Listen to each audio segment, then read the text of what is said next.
Sine theta, cos theta और tan theta, अब इनकी वैल्यूज को याद रखना आपके बाएं हाथ का काम है। जी बिल्कुल, बाएं हाथ का काम। अब बाएं हाथ का काम कैसे है, वन बाय वन आपको बताता हूं। साइन थीटा की वैल्यूज को याद रखना है। इन फिंगर्स को नाम दे दो, 0 डिग्री, 30 डिग्री, 45 डिग्री, 60 और 90 डिग्री। अब आपने साइन थीटा की वैल्यूज फाइंड करनी है तमाम एंगल्स पे। अब साइन थीटा के लिए फार्मूला आप लोगों ने याद रखना है, sine theta is equal to under root of fingers below divide by 2। अब क्या मतलब है fingers below, one by one देखो। 0 डिग्री, क्या जीरो के नीचे कोई फिंगर है? नो। तो फार्मूला अप्लाई करते हैं, sine 0 degree is equal to under root of fingers below. Finger below कितनी है इसके नीचे? 0। तो जीरो का अंडर रूट क्या होता है? 0। और जब भी जीरो किसी नंबर से डिवाइड हो तो आंसर 0 आता है। तो क्या साइन 0 0 नहीं होता? आगे चलो, 30 डिग्री, 30 के नीचे कितने फिंगर्स हैं? 1। फार्मूला अप्लाई करो, sine 30 is equal to under root of fingers below, और फिंगर बिलो कितनी है? 1। तो 1 का अंडर रूट डिवाइड बाय 2, तो क्या आंसर 1/2 नहीं आएगा? क्या साइन 30 1/2 नहीं होता? 45 पे आ जाओ, 45 के कितने नीचे फिंगर्स हैं? 2। तो sine 45 is equal to under root of 2 divide by 2। Under root of 2 divide by 2 को जब सॉल्व करते हैं तो 1/√2 आंसर आता है, और यही साइन 45 की वैल्यू है 60। कितनी नीचे फिंगर्स हैं? 3। तो sine 60 is equal to under root of 3, क्योंकि फिंगर्स बिलो 3 है, डिवाइड बाय 2। तो क्या साइन 60 √3/2 नहीं होता? और लास्ट वन 90 डिग्री, कितनी फिंगर्स बिलो हैं? 4। तो sine 90 is equal to under root of 4 divide by 2। Under root of 4 कितना होता है? 2। डिवाइड कर दो 2 से, 2/2 1। तो साइन 90 की वैल्यू क्या है? 1। तो क्या साइन थीटा की वैल्यूज को याद करना अब आपके बाएं हाथ का काम है? अब कॉस थीटा की वैल्यूज को याद करना है, उसके लिए भी बाएं हाथ आपका काम आएगा। अब फार्मूला चेंज हो जाएगा, कॉस थीटा के लिए फिंगर्स बिलो की जगह फिंगर्स अबव यूज करोगे। तो under root of fingers above divide by 2, ये कॉस थीटा का फार्मूला है। फिंगर्स का नाम वही है, 0 30 45 60 90। स्टार्ट करते हैं 0 से। कॉस 0 की वैल्यू फाइंड करनी है, कितने फिंगर्स अबव है? 4। तो cos 0 is equal to under root of 4 divide by 2। अब अंडर रूट ऑफ 4 2 होता है, तो 2 डिवाइड बाय 2 1। तो क्या कॉस 0 की वैल्यू 1 नहीं होती? 30 डिग्री, कॉस 30 की वैल्यू फाइंड करनी है, कितनी फिंगर्स अबव है? 3। तो cos 30 degree is equal to under root of 3 divide by 2। यही कॉस की वैल्यू है, कॉस 30 की। 45, कितनी फिंगर्स अबव है? 2।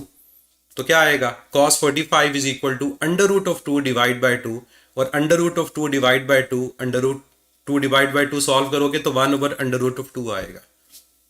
60 डिग्री, कितनी फिंगर्स अबव है? 1। तो under root of 1 divide by 2, तो आंसर आएगा 1/2, और यही cos 60 की वैल्यू है। और लास्ट 90, क्या ऊपर कोई फिंगर्स हैं? नो।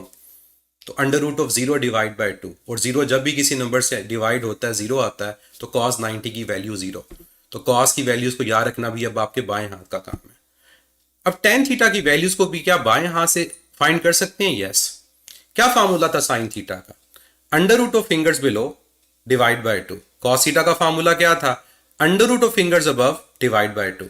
अब tan थीटा, साइन थीटा और cos थीटा की रेशियो है, इन फार्मूलाज को डिवाइड कर दो, 2 2 से कैंसिल हो जाएगा, और tan का फार्मूला आ जाएगा tan theta is equal to under root of fingers below divide by under root of fingers above. Fingers का वही नाम, 0 30 45 60 90। 0 से स्टार्ट करता हूं। Under root of fingers below ऊपर है, under root of fingers above नीचे है। 0 डिग्री पे कितनी फिंगर्स बिलो हैं? 0। अबव कितनी है? 4। तो under root of 0 divide by 4, क्या आंसर आपके पास आएगा? 0, क्योंकि 0 किसी भी नंबर से डिवाइड हो तो 0 आता है। 30 डिग्री, कितनी फिंगर्स बिलो हैं? 1। अबव कितनी है? 3। तो under root of fingers below under root 1, under root of fingers above under root 3। तो आंसर आया 1/√3। क्या यही cos tan 30 की वैल्यू नहीं होती? 45 पर आ जाओ। 45 पे 2 फिंगर्स अबव हैं, 2 फिंगर्स बिलो हैं, तो under root of 2 divide by under root of 2 1 आएगा। क्या tan 45 1 नहीं होता? 60 डिग्री, कितनी फिंगर्स बिलो हैं? 3। अबव कितनी है? 1। तो ऊपर आना है बिलो, नीचे आना है अबव, तो under root of 3 divide by under root of 1, यही tan 60 की वैल्यू होती है, under root of 3 divide by 1। और लास्ट है 90, कितनी फिंगर्स हैं बिलो? 4। अबव कितनी है? कोई फिंगर नहीं है, तो tan 90 under root of 4 divide by under root of 0। और जब भी कोई नंबर डिवाइड होता है 0 से, आंसर आता है अनडिफाइंड। तो क्या अब आप लोग भी साइन थीटा, कॉस थीटा और टेन थीटा की वैल्यूज़ को अपने बाएं हाथ का काम समझोगे? यस। अब आप सोचते हैं कि मैं तो लेफ्ट हैंड से लिखता हूँ, तो क्या मैं ये तमाम वैल्यूज़ राइट हैंड से कर सकता हूँ? यस। सेम मेथड होगा, आपने राइट हैंड पे इन फिंगर्स को नाम दे देना है और दाएं हाथ से भी आप इन तमाम वैल्यूज़ को याद रख सकते हैं।